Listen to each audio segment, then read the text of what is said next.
Hi, everybody. Welcome back. My name is Sarah Posh, your host. And if you've been with me before, I've kind of hinted at a change of format. In addition to getting cozy on my couch in these episodes, I'm going to introduce a few other things into these episodes. They're going to be kind of fun and experimental, kind of playing along with the energy of the moment. I'm really just trying to follow my creative flow. So I'm going to try different things out, and I would love to get your feedback.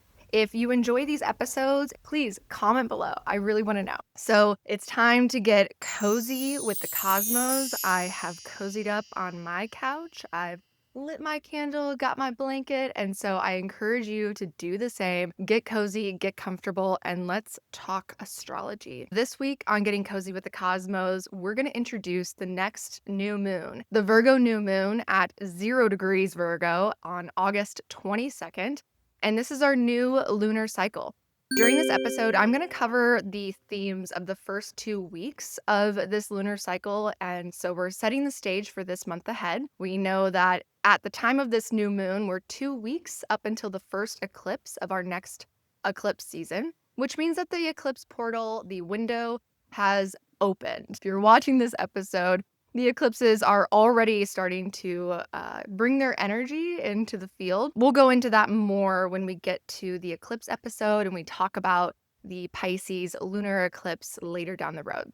So stay tuned for that. Let's start this episode talking about this Virgo new moon and the key transits or the highlights for this new moon week. So we have the first Virgo new moon. That's right. We're going to get two Virgo new moons, one being a partial solar eclipse near the end of September. But the first one is going to be on Saturday, August 22nd, with a Virgo new moon at 0 degrees of Virgo. During the new moon week, we know that we have that eclipse window opening. Mercury is going to officially leave its shadow.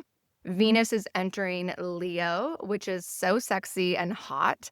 And as Venus enters Leo, there's going to be those activations of the outer planet transits. And also, we've got the first of a very special magical transit. Neptune in Aries is sextiling Uranus in Gemini. So as we can see, it is a locked and loaded new moon week with a lot of really exciting and also probably surprising or maybe shocking transits. So let's start with that new moon. This Virgo new moon at 0 degrees, as you can see in this chart, is making almost an exact square to Uranus and Gemini. This is kind of like Virgo's worst nightmare for a couple of reasons. Uranus is the great disruptor in astrology.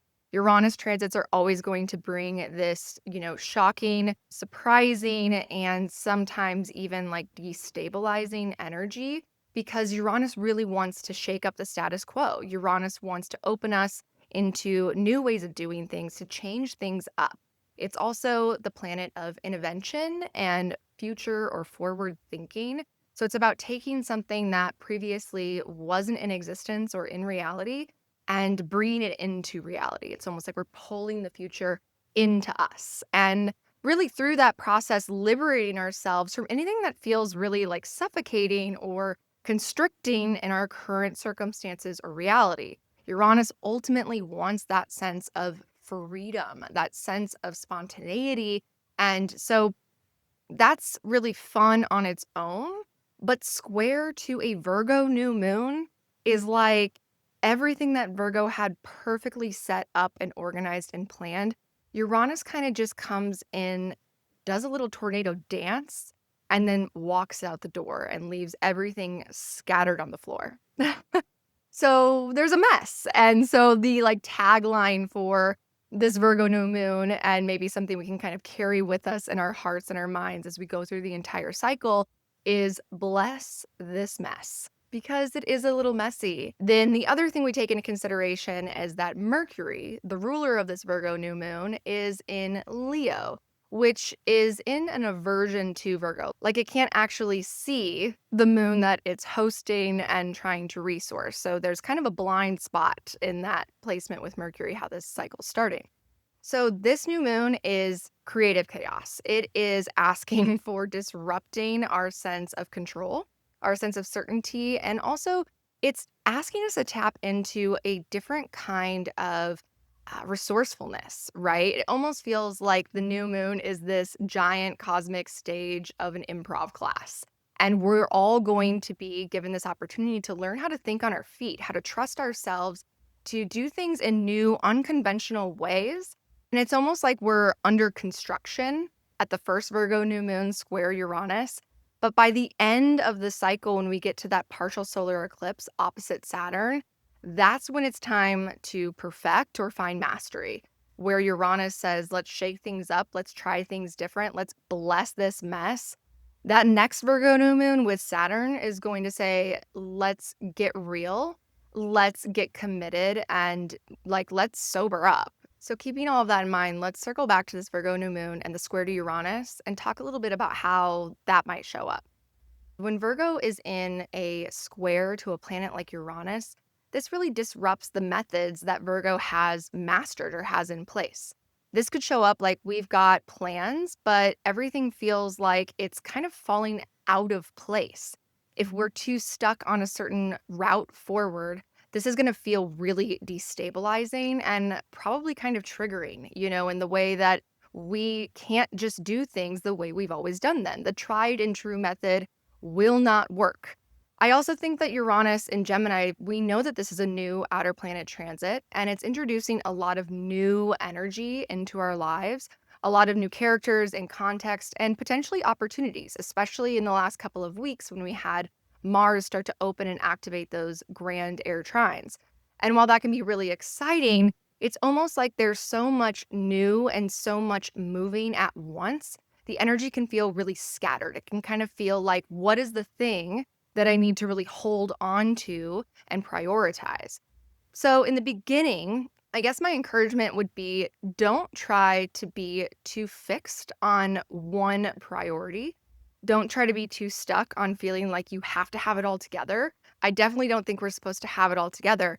In fact, I think we're supposed to be open to the idea that there's new ways to do things because we're all doing potentially new things. And so, what would it be like to kind of drop into this creative, chaotic space and kind of let the chaos of the creative process reveal itself? I don't know if you're somebody who's like into art, but I love to do art in my spare time. And this kind of reminds me of, a very Virgo art project would be a paint by numbers, which I love doing.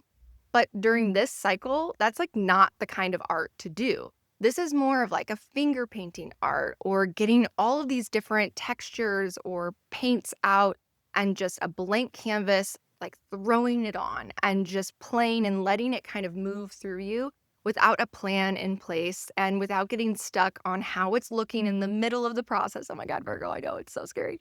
But just like letting it reveal itself to you. Remember that this new moon week, we've got Neptune sextiling Uranus. These are both outer planets. These are planets that are connected to intuition, synchronicity, insight, that kind of spontaneous magic that can happen.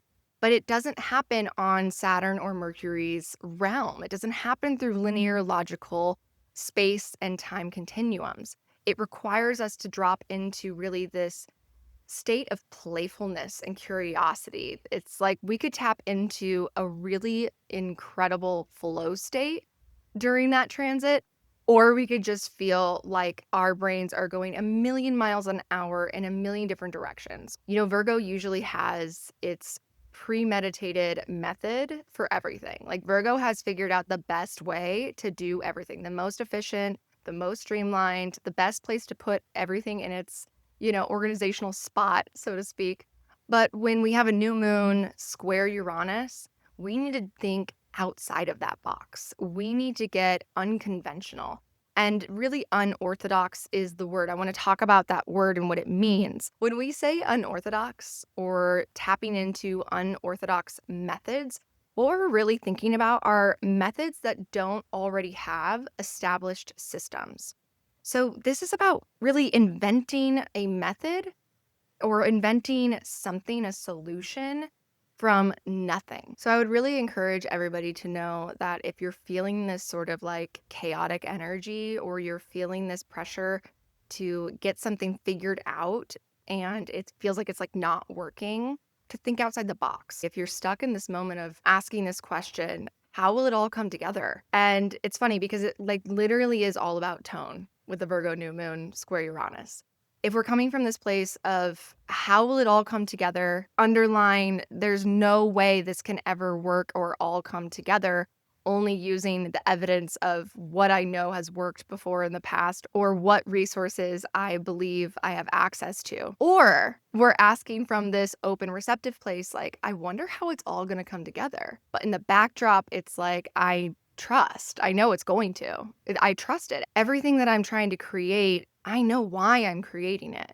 Right. And this is where we tie in the piece of the ruler Mercury currently in Leo. So Mercury in Leo is in a mutual reception with the sun in Virgo, which means they're receiving each other. They can help each other out and kind of have this direct phone line to each other, even though Mercury isn't there and can't see what's happening live on the set. He's called in, like he's called into the set. And Mercury in Leo has access to all the things that just happened during the last lunar cycle. We just had that major Leo new moon. If you didn't catch those episodes, I definitely encourage you to go back and check those out because that was a huge cycle that has a bunch of implications for future timeline events down the road. In addition to all of those major activations and kind of domino transit effects that were put into place, we also had a Mercury retrograde during that lunar cycle in Leo.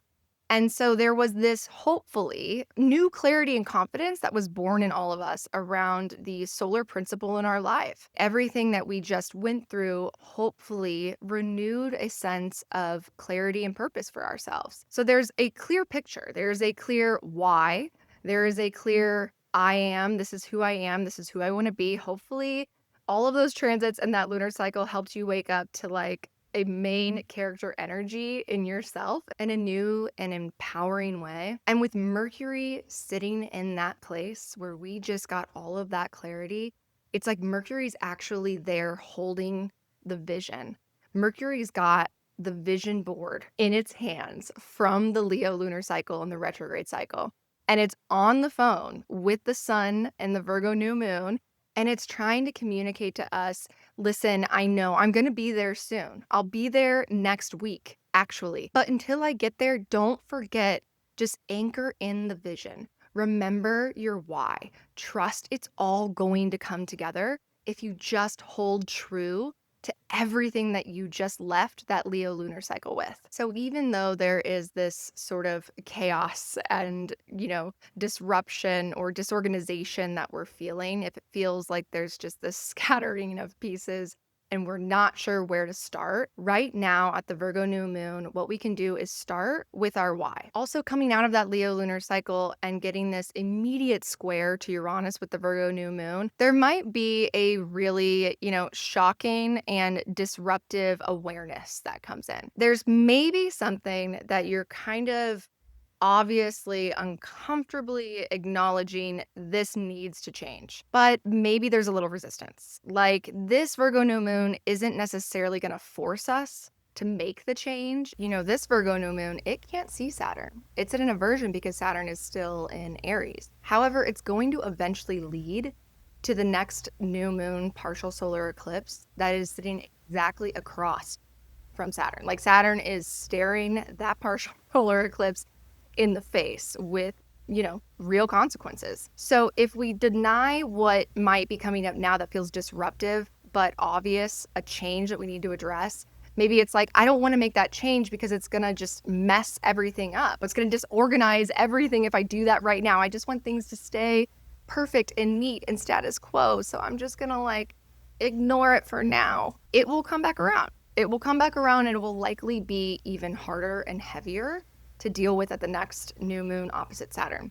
So if that's you, if there's something that you're like, holy shit, there's this thing that needs to change, but I don't know if I want to, it's so uncomfortable, I don't want it to get that messy. Caution is only going to get harder during the next lunar cycle. And so if you know that next Virgo new moon, there's no hiding from the consequences of our choices right now. What are the choices that, even if they're hard, even if they're uncomfortable or a little bit disruptive, would be better to make now so that Saturn can reward something that's going to feel less daunting, heavy, or maybe like a punishment come that next new moon. It's kind of like knowing the reward Saturn's going to bring or the consequence of the choices now. You're sort of saying, well, I would like to put it in this direction of potential versus another direction. I can't avoid what Saturn's going to bring me at that Virgo new moon, but I can participate. So make sure you're choosing wisely and being willing to open the space for that disruption, for maybe a little bit more mess to come in right now at this Virgo new moon. The cycle has a lot of supportive energy to help us clear the space, to help us kind of accelerate the, cleanup of the mess that might come from these disruptive choices or changes in the beginning. Whereas the next lunar cycle, it just has a different taste. It's going to have a different quality. And we aren't going to be able to avoid making these changes. We just might be delaying them. And don't be afraid to get it wrong first in order to get a better right later. This is about trial and error. This is about trying something new. This is about being able to get into that creative brain mode, to tap into not only trusting yourself, but to trust that if you're making decisions that are aligned with what you authentically want and who you authentically are, that will be supported by the universe. There will be resources and connections that come in to support the future form that these new changes are going to take. And just remember, it's all about perspective, right? It's all about how is this all going to come together? And our tone and our mindset. This Virgo new moon square Uranus, it could be a really potent window for that rewiring, that reprogramming of our own neural pathways and belief system. I kind of touched on that in the previous week's episode, talking about when the moon was crossing Uranus and activating those grand air trines in its balsamic phase, that it could be revealing some of the unhelpful thoughts that we've just got on like auto. They're just running. And they don't match the direction that we're moving. They don't match the change that we're calling in or the new opportunities. And so this could also be one of those moments where you have this sudden shift in mindset or perspective, and you start rewiring, you start doing those mindset updates, like a system update, which is going to feel really awkward and glitchy at first because you're trying to move from one belief system or thought pattern into the other. But if you just kind of stick with the process and you bless this mess, this could be really rewarding, especially thinking long term with accessing those new outer planet transits and specifically Uranus in Gemini. Hopefully that gives us a pretty clear starting point with the Virgo new moon. If you're here, if you enjoy anything about these episodes, please be sure to like this video and subscribe to the channel. It helps me and my channel so much, and I just really appreciate it. Also, if you're new here, I'd love to hear from you. What's your sun, moon, rising? Or if you've been here and you haven't shared, drop it in the comments below. If there's things I talk about in this episode that you relate to or that you're going through and you feel comfortable sharing, I'd love to see and read your comments below. Let's move on to Monday, August 25th. This is the next major day for the first week of this lunar cycle. On Monday, August 25th, we're going to have Mercury officially leave its retrograde shadow.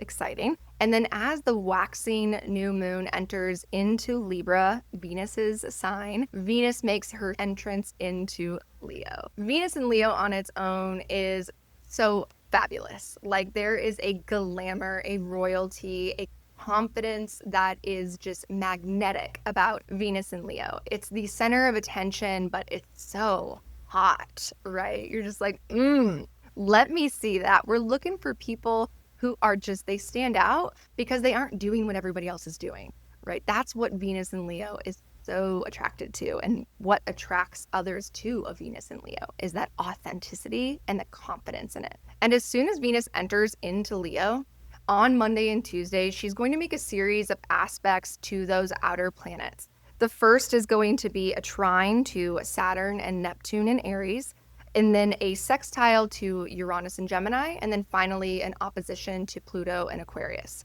So the image that I got for imagining Venus's entrance into Leo making these outer planet activations was the final scene in the first Grease movie, where our main character, Sandy, who has been this total Venus and Cancer character the entire movie, all of a sudden the scene opens and she is wearing all black leather. She's got her hair like out and curly and wild, and she is hot. She has totally owned her sexuality, her power. And the song, You're the One That I Want, they start doing that song. and she's electrifying. She has stole the motherfucking show. And that's what Venus in Leo is doing on Monday and Tuesday. Venus is like, I have been through some things and I have become a new version of myself, whether you like it or not. And maybe at this point, owning who I am, totally standing in my power, feeling my sexuality and sexiness, I might choose you, I might not.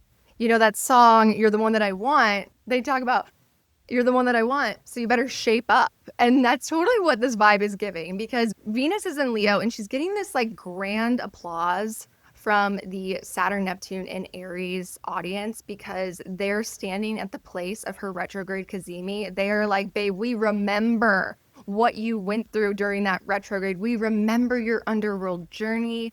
We remember the parts of you and the shadows that you reclaimed and who you came out on the other side and where you're standing now. We are in mother effing awe. We are like, that babe, look at her. She's just so hot and she earned it.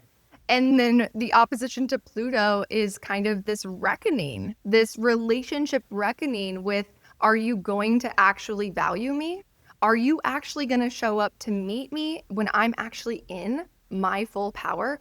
Venus in Leo has regained her confidence. She knows who she is and she's owning it. And she's ready to confront any of the power struggles in her relationships where she didn't feel valued, where she felt like there was this imbalance in, relationship exchange and appreciation and the give and take.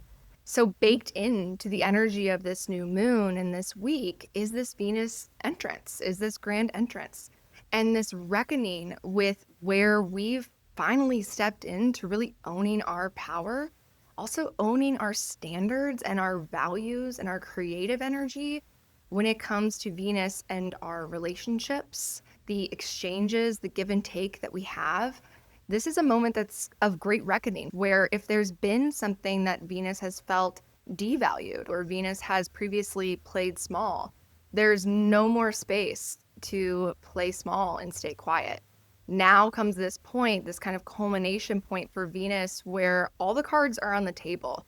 She knows who she is. She knows what she wants. And so will the people that we're in relationship with, will our creative projects that we're currently invested in, will they stand this test for us to say, you're still worth my time? Whenever we're in a Venus-Pluto dynamic, this kind of transit always brings up those kind of undercurrents of our psyches, especially in context of relationships. So if there are toxic dynamics, power struggles, secrets, there's something that we have been feeling, but we haven't actually said, this could feel like a moment where we have to put everything on the table. We have to be honest. We have to put it out there.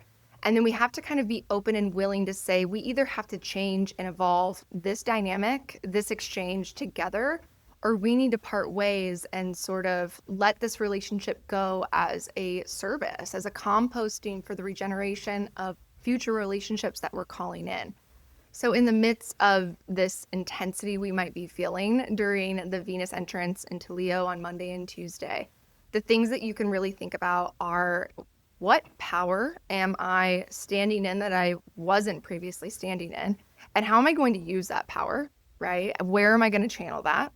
We are definitely going to be expecting some intensity in our relationships and our current exchanges, or maybe even our creative projects that we're working on. There's a confrontation for deeper honesty and transparency. There's some truths that are ready to be revealed. There's some purification that's ready to happen, acknowledging the things that have expired or the relationships that have expired, and being willing to shed what it is that's no longer serving us. On that same day, ruled by Venus, is that waxing new moon in Libra, and it's crossing the conjunction with Mars at the exact same time. And so being mindful, there's going to be also a heightened potential of reactivity. And some of it might be from deeper undercurrents, that plutonic sort of like remembrance of the past that's coming back to the surface. And how we channel that energy is really important. I just feel like there could be this hot wire that if we trip it, we could set off an explosion that we look back in retrospect and say, I probably wish I would have handled that differently. Ultimately, the outcome or the change, the truth, it needed to come out. It needed to happen. But am I really happy with how it came to fruition? When we're in the heat of the charge, when we're in the heat of the anger, the emotion, the intensity that might be coming up, we're usually not the most effective communicators at that time.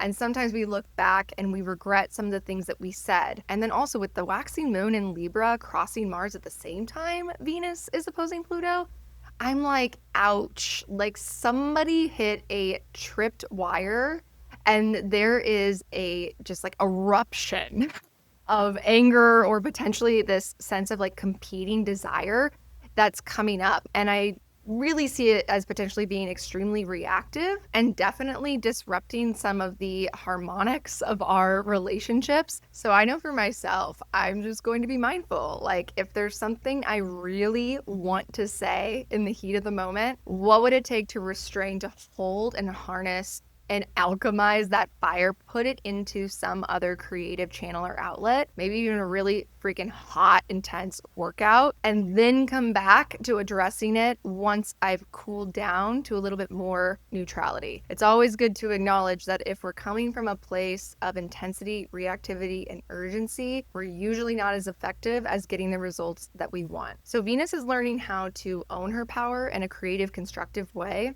and confront the things that need to change without losing her shit, without actually giving her power away by just tripping over a trigger and jumping into a volatile confrontation or emotional reactivity that doesn't actually leave her feeling more empowered and more appreciated. So be the badass bitch on Monday, Tuesday, but do it with compassion, do it with purpose, do it with intention, and make sure it's tethered and anchored into a true clarity and integrity of who it is that you are stepping into becoming, right? Like, you have that conscious choice and opportunity to show up, and how you show up tells us who you are. Just make sure you don't lose your heart in the heat of the moment. When we get to Thursday, we are going to be ready to receive the magic of Neptune and Aries sextile Uranus and Gemini. I feel like the Neptune Uranus sextile on Thursday is like this divine magic guide that has been watching you this whole time and has been listening to your prayers, has been listening to your hopes and wishes, and also been watching you call in new change, call in something different for your future. And it's like ready to deliver. However, it's not going to deliver on your to-do list. It's not going to come where you're looking. It's actually going to deliver when you least expect it and when you're most receptive to receive it. You know, the thing about Neptune and Uranus as outer planets, like, we can't see them with our naked eye, right? And so that tells us something about this supportive sextile and the magic that it wants to deliver. We have to be open to the idea that we can't see it coming, or we can't see exactly what it is that's happening right now and how the thing that's happening is actually magical. It's like there's a secret doorway or there's a secret shortcut that this transit wants to show you or deliver. And it's going to require you to get out of your own way. Part of that comes back to, perspective and the things we talked about with the new moon square Uranus. And it's making me think about when I used to play Mario Brothers as a kid. We used to have, kids from the neighborhood come over and we would take turns and compete. And I remember there was one time this kid from the neighborhood came over to play who wasn't usually there. And I had been working and struggling on this level. I had almost actually beat this level so many times.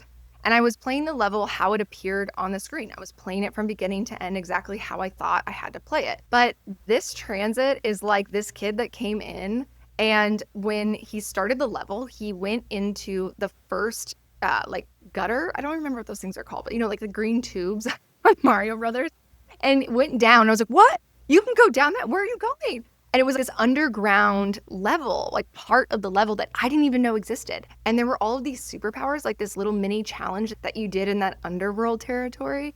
And then you got access to these powers that you didn't have before. And when you came up, if you beat that mini challenge and you came up on the other side, you had a new power and you were actually all the way to the end of the level. Like, you beat the game just by going down an unexpected tunnel and playing an unexpected challenge and getting to the other side. That's kind of what this transit's making me feel like. Like, it's like one of those video game moments where you realize there's a shortcut and there's a different way to do things. It's like we are the version of me that was trying to play this level and getting frustrated because it's a new level. There's a lot of things I've never done before, but I'm good at the game. So I'm figuring it out. I'm almost getting there every single time. But then this kid that comes in from my neighborhood, that's the voice of our intuition. That's that playful, spontaneous impulse that says, I really want to go here, or I'm really feeling like reaching out to this person or trying this. And my logical mind says, no, you can't do that. That's not how this game works. That's not the direction we have to go. But maybe there's something I don't know.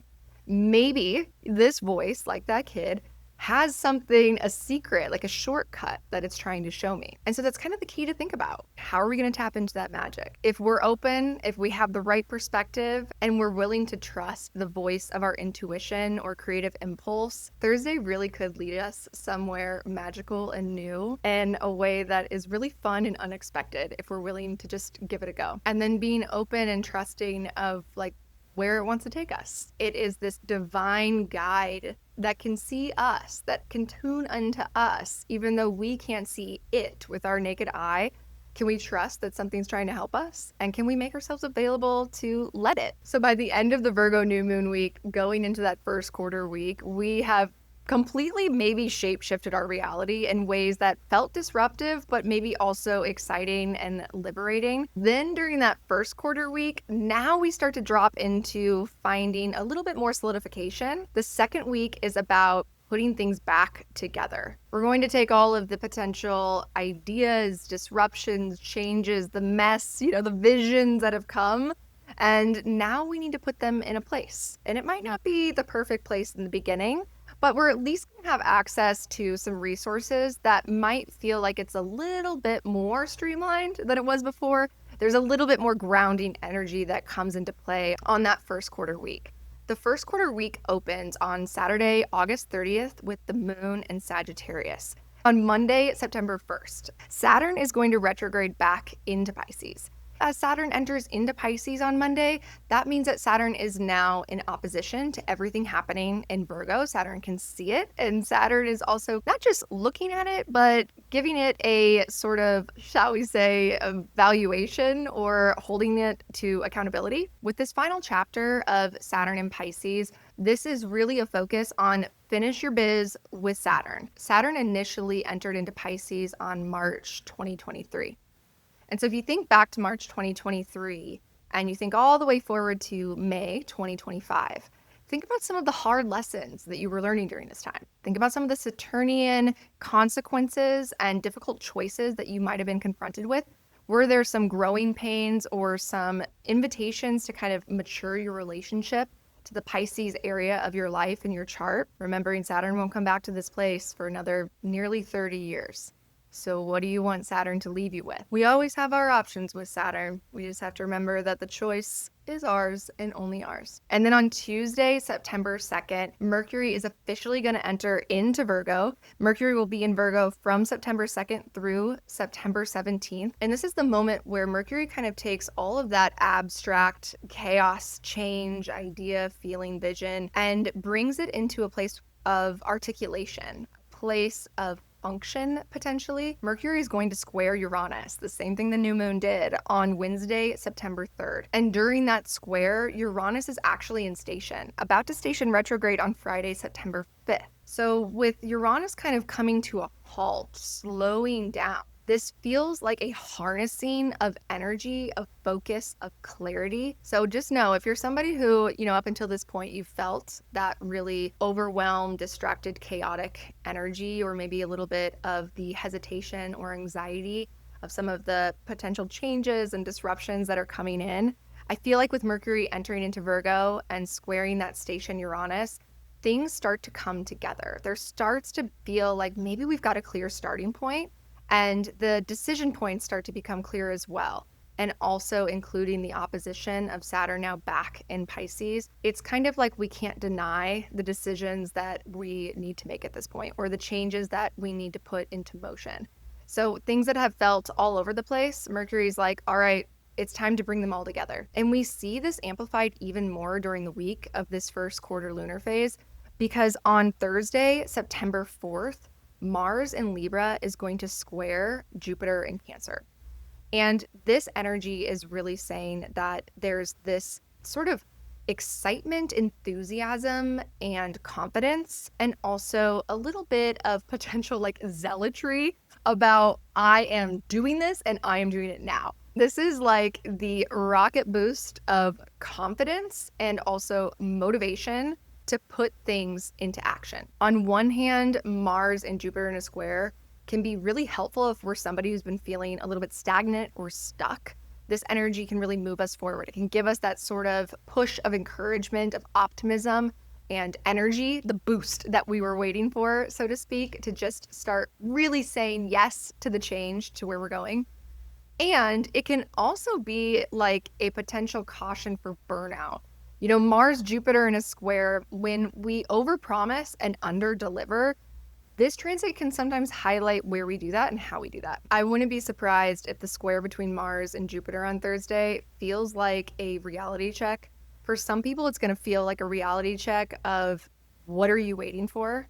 Like, you can't wait anymore. You have to act. You have to go. The other part of this is going to show up for people who have been over promising and they're burnt out and they're now under delivering. So by the end of the first quarter lunar phase and the second week of this Virgo new moon cycle, we are distilling our clarity, our plans, and our decisions into priorities. We're hopefully building a new sense of confidence with some of those new unorthodox methods or strategies for moving forward. We've eliminated some of the distractions and we've really put down the things that lead to overpromising and under-delivering. And we set ourselves up for a place to really receive the acceleration of energy that Pisces total lunar eclipse is going to bring on September 7th. I'm so grateful for all of you coming and joining me, getting cozy with me, talking about the cosmos in today's episode. A reminder that next week's episode, we're going to go a little deeper into all about eclipses before we actually dive into the specifics of the Pisces total lunar eclipse. And of course, don't forget, there is a brand new Spotify playlist out for you that is linked below. I created custom to align with the energy and support you to flow through this lunar cycle, as well as all of my links for my personal bookings and some of my exciting new programs that are coming out. Thank you so much for being here with me, for getting cozy and being willing to just chat about the cosmos. Make sure that you are subscribed to the channel, you have your notifications turned on so that you will be notified as soon as that next episode comes out next week. I'm wishing everybody a blessed creative chaos, Virgo New Moon, and I hope to have everyone back next episode for our Getting Cozy with the Cosmos. Bye, guys.